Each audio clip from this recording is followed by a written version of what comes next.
For more on the conflict in the Middle East, we are joined by retired Marine Colonel Mark Kanzian.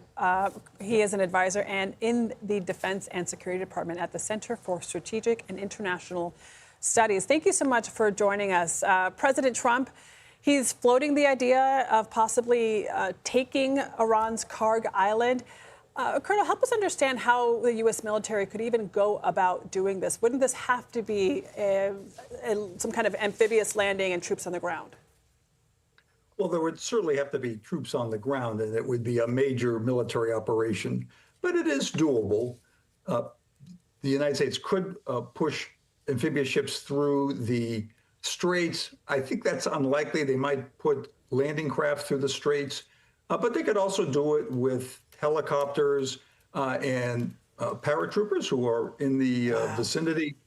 It's a small island. It can be isolated by air, and the United States can bring a lot of combat power to bear. So it could be taken, but this would also be a major combat operation, and there would be casualties.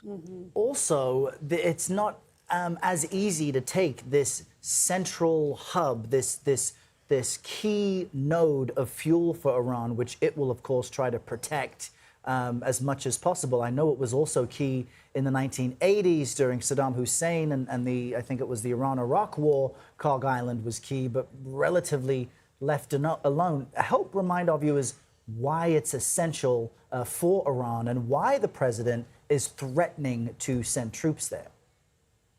Well, nearly all of Iran's oil flows through Karg Island. That's the terminal where they load tankers and send them around the world. So if the United States were to take control of it, we would have control over Iran's export of oil, and that's what keeps the economy afloat.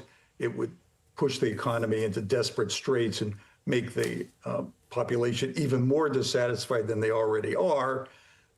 Capturing the island, the United States has the combat power to do that, but as I say, it's a major combat operation, and there would be casualties.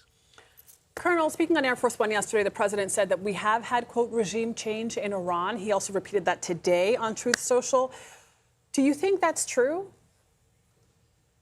Well, of course, we hope that it is true, but it's unlikely. The Revolutionary Guards, the protectors of the regime, are the ones with guns. They are the ones in control on the ground, and they would have to agree to any new regime or any new leadership.